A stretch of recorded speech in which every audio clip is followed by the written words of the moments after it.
میں نے کالم پڑھا، کالم نگار نے اپنے گورے کولیگ سے پوچھا کہ تم مسلمان کیوں نہیں ہو جاتے؟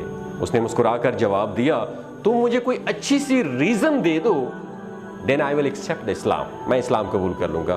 تو وہ کہتے ہیں کہ میں نے اسے اسلام کی حقانیت اور نبی کریم صلی اللہ علیہ وآلہ وسلم کی زندگی کے بارے میں بے شمار واقعات سنائے۔ میں نے ان لوگوں کا حوالہ بھی دیا جو عیسائیت، یہودیت، بدھزم اور ہندو مت چھوڑ کر مسلمان ہوئے تھے۔ میں نے اسے یہ بھی بتایا کہ تم مسلمان ہونے کے بعد سیدھا جنت میں جاؤ گے، اور بڑی توجہ سے وہ میری بات سنتا رہا۔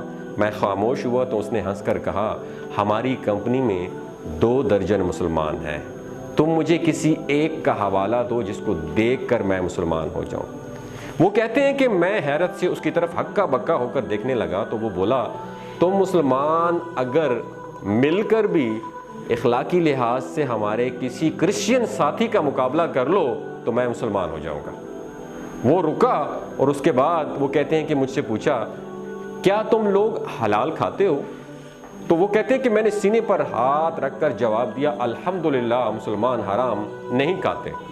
اس نے کہکا لگایا اور بولا، تمہاری بات چکن کی حد تک تو درست ہے، لیکن جہاں تک کام سے محبت، کمپنی کے ساتھ وفاداری اور اعمال کا تعلق ہے، میں نے تم میں سے کسی کو حلال کھاتے نہیں دیکھا۔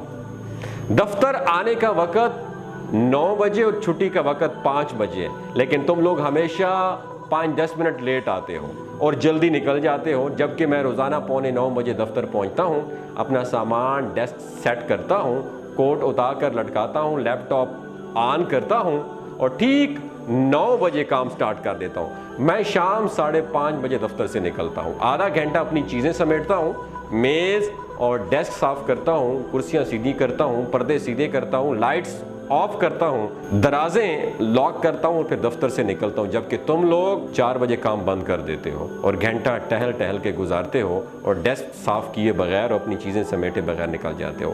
ہم یورپی لوگ اپنا باتھ روم خود صاف کرتے ہیں، کموڈ تک صاف کر کے باہر نکلتے ہیں، دفتر کی لائٹس بند کرتے ہیں، پودوں کو پانی دیتے ہیں، اپنی پلیٹیں اٹھا کر ریک میں رکھتے ہیں، جبکہ تم لوگ جھوٹے برتن میز پر چھوڑ کے چلے جاتے ہو، فلش تک نہیں کرتے، اور اگر کر جاؤ تو فرش گیلا کر دیتے ہو، سنک میں پاؤں دھوتے ہو اور پورے واش روم کا فرش گیلا کر دیتے ہو۔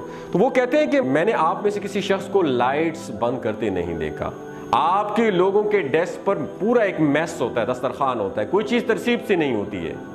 آپ لوگوں کے لباس پر بھی سلوٹیں ہوتی ہیں اور ہاتھ بھی گیلے ہوتے ہیں۔ آپ لوگ دوسروں کی طرف دیکھ کر مسکرانا بھی جرم سمجھتے ہو۔ کام لٹکانا آپ لوگوں کی عادت ہے اور کام کے دوران گپ لگانا آپ لوگوں کا مشغلہ ہے۔ آپ لوگ کھانا بھی نہایت بدتمیزی سے کھاتے ہو، منہ سے چپ چپ کی آوازیں نکلتی ہیں اور چائے بھی شڑپ شڑپ کر کے پیتے ہو۔ ہم یورپی لوگ کسی کی پیٹھ پیچھے باتیں نہیں کرتے جب تک کہ آپ لوگ سارا دن دوسروں کے نقص نکالتے رہتے ہو۔ ہم خوراک اور ادویات میں ملاوٹ نہیں کرتے۔ آپ یورپ کی کسی بھی جگہ سے کھانے کی چیز خرید لیں، وہ خالص ہوگی اور ڈبے میں وہی کچھ ہوگا جو اس کے باہر لکھا ہے۔ ہم لوگ ایکسپائری ڈیٹ کے بعد خوراک کی کوئی چیز فروخت نہیں کرتے۔ یورپ اور امریکہ میں ادویات میں ملاوٹ یا جعلی ہونے کا تصور بھی نہیں ہے، لیکن آپ کے معاشرے میں صدر ہو یا امام کعبہ، اس سے خالص خوراک اور اصلی ادویات نہیں ملتی ہیں۔ وہ رکا اور پھر بولا کہ میں نے تم لوگوں کو کبھی پڑھتے ہوئے بھی نہیں دیکھا۔ تم لوگ روز مٹھائی اور چاکلیٹ خریدتے ہو، لیکن میں نے تمہیں کبھی کتاب خریدتے نہیں دیکھا۔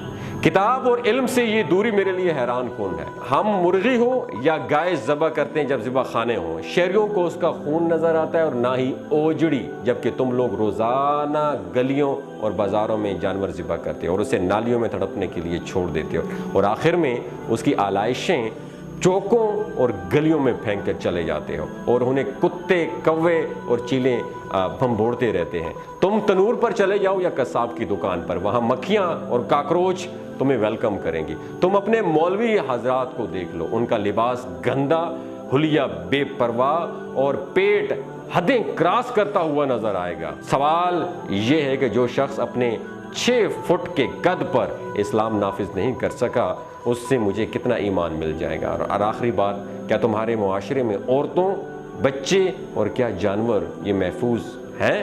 کیا مسلمان ملک میں 10% خواتین بھی بے خوف ہو کر گھروں سے نہیں نکل سکتی ہیں؟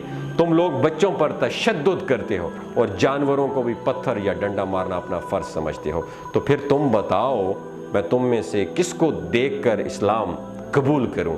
اسلام بے شک عظیم اور شاندار مذہب ہے، لیکن تم مسلمان کسی بھی زاویے سے اچھے دکھائی نہیں دیتے۔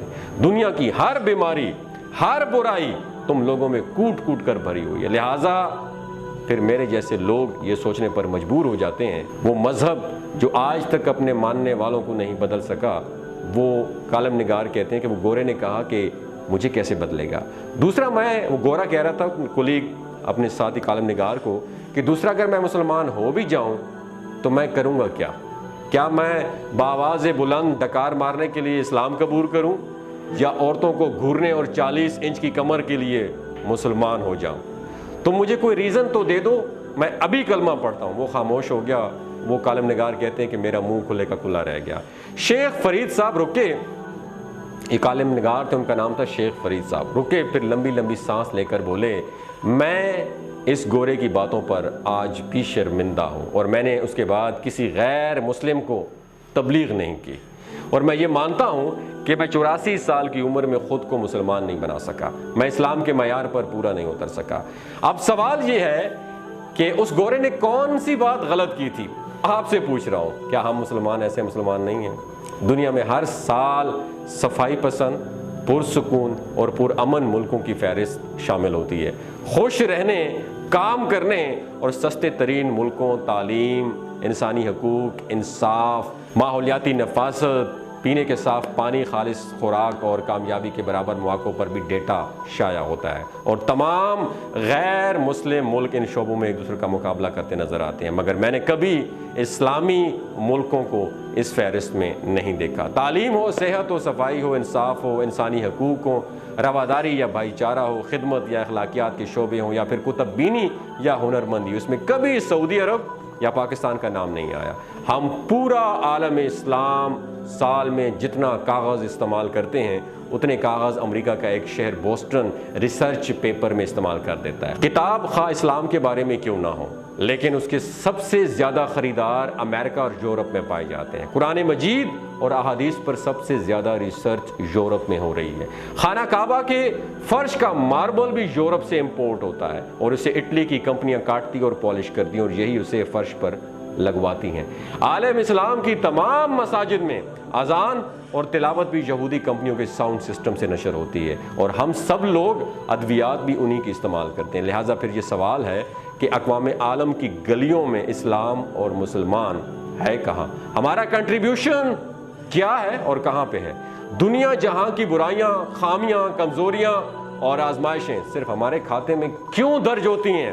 وہ قوم جو اپنے مسلمان بھائیوں کو اسلام کے نام پر قتل کر دیتی ہے اور مسجد پر حملہ کر کے 200 نمازیوں کو شہید کر دیتی ہے، کیا وہ اسلام جیسے عظیم مذہب کو ڈیزرو کرتی ہے؟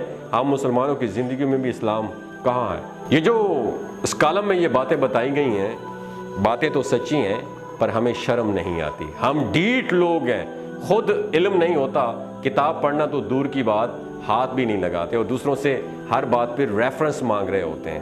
دوستو، اگر میری کوئی بات آپ کو بری لگی ہے تو میں معذرت چاہتا ہوں، لیکن اگر ہم نے دنیا پہ حکومت کرنی ہے، عالم اسلام پر حکومت کرنی ہے، ہم نے غیر مسلموں پر حکومت کرنی ہے، تو ہمیں کتاب کو پکڑنا ہوگا، ہمیں قرآن مجید کو اپنا ہتھیار بنانا ہوگا، تب جا کے ہم ان کا مقابلہ کر سکتے ہیں، ورنہ کرپشن، ملاوٹ، بے ایمانی، ان ساری اور دھوکہ، جھوٹ، ان سب چیزوں کے ہوتے ہوئے ہم صرف نام کے مسلمان ہیں۔ خدا را اپنے آپ کو سدھارو اور ایک اچھا مسلمان ہو کر دوسروں کو تبلیغ کرو تاکہ دوسروں کی زندگیاں بدل سکیں۔ اگر آپ کو اس ویڈیو سے کوئی بھی اچھا پیغام ملا ہو تو اسے دوسروں کے ساتھ ضرور شیئر کیجیے گا۔ بہت شکریہ۔